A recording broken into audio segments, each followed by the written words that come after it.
বলিউডে এখন চলছে আরিয়ান খানের পরিচালনায় ব্যাটস অফ বলিউড ঝড়। এই সিরিজের রহস্যময় এক চরিত্র নিয়ে হাজির হয়েছেন ববি দেওল। তার অজয় তালওয়ারের চরিত্রটি নজর কেড়েছে আলাদাভাবে। তবে ববি দেওল হিন্দি সিনেমা সেই নাম যিনি একসময় রোমান্টিক নায়ক থেকে শুরু করে অ্যাকশন হিরো পর্যন্ত হয়ে উঠেছিলেন 90-এর দশকের দর্শকদের ভরসা। জন্মসূত্রে বিজয় সিং দেওল হলেও আজ তিনি সবার কাছে পরিচিত ববি নামেই। ধর্মেন্দ্রর ছোট ছেলে আর সানি দেওলের ছোট ভাই হিসেবে সিনেমায় আসা তার জন্য হয়তো সহজ ছিল, কিন্তু টিকে থাকা সেটা মোটেও সহজ ছিল না। শুরুর গল্পটা অবশ্য অন্যরকম। 1977 সালে শিশু শিল্পী হিসেবে ধরমবীর সিনেমায় প্রথম দেখা মেলে তার। তবে নায়ক হিসেবে আত্মপ্রকাশ ঘটে 1995 সালে বার্সাত সিনেমার মাধ্যমে। গ্রাম থেকে শহরে আসা এক সরল যুবকের প্রেম আর অপরাধ জালে জড়িয়ে পড়ার গল্পে দর্শকরা তাকে সাদরে গ্রহণ করে নেয়। ছবির সাফল্যের সাথে ববি পেলেন ফিল্মফেয়ার সেরা নবাগত অভিনেতার পুরস্কার। এরপর শুরু হলো ববির এক ঝলমলে সময়। গুপ্ত তাকে দিল এক সাসপেন্স থ্রিলারের জনপ্রিয় মুখ, আর সোলজারের হাত ধরে তিনি হয়ে উঠলেন বাণিজ্যিক হিট মেশিন। 2000-এর শুরুর দিকেও ববি ছিলেন ব্যস্ত।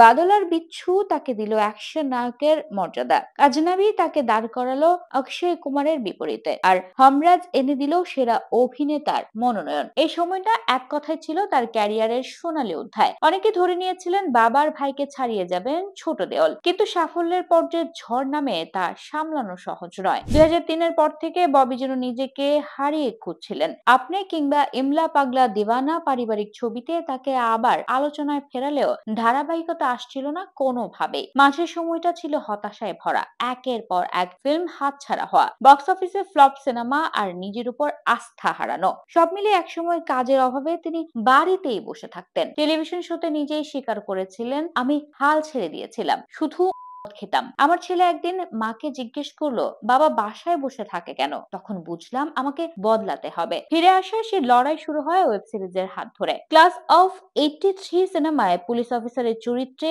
দর্শক দেখলো নতুন এক ববিকে, আর এমএক্স প্লেয়ারের সিরিজ আশ্রম বানালো তাকে আলোচনার কেন্দ্রবিন্দু। বাবা নিরালা চরিত্রে তার ভিলেন রূপ প্রমাণ করলো ববি কেবল নায়ক নন, অভিনয়ের গভীরতাও তার ভেতরে লুকিয়ে আছে। এরপর লাভ হোস্টেল, এনিমেল প্রতিটি চরিত্রে তিনি দেখালেন ভিন্ন রূপ। বিশেষ করে এনিমেলে সংলাপবিহীন সাইকোপ্যাথ ভিলেনের ভূমিকায় তার তীব্র উপস্থিতি দর্শক ও সমালোচক দুজনকেই মুগ্ধ করলো। সেই ছবি তার ক্যারিয়ারকে নতুন উচ্চতায় নিয়ে গেল। তারপর দক্ষিণী ছবিতেও পা রাখলেন তিনি। কঙ্গোবা তে সুরিয়ার বিপরীতে ডাকু মহারাজ ও নন্দকুমারী বালাকৃষ্ণের সাথে অভিনয় দিয়ে বুঝিয়ে দিলেন ববি যেন পুরনো ওয়াইন, সময়ের সাথে সাথে যার দাম বাড়তেই থাকে। একই সাথে আরিয়ান খানের web series the bats of বলিউডে এক সুপারস্টার ভিলেনের ভূমিকায় আবারও তাক লাগালেন তিনি। ববি দেওলের ক্যারিয়ার আসলে এক রোলার কোস্টার যাত্রা। শিশু শিল্পী থেকে রোমান্টিক নায়ক, সেখান থেকে ভুলে যাওয়া তারকা, আর আজ আবার ভয়ঙ্কর ভিলেন হিসেবে পুনর্জন্ম।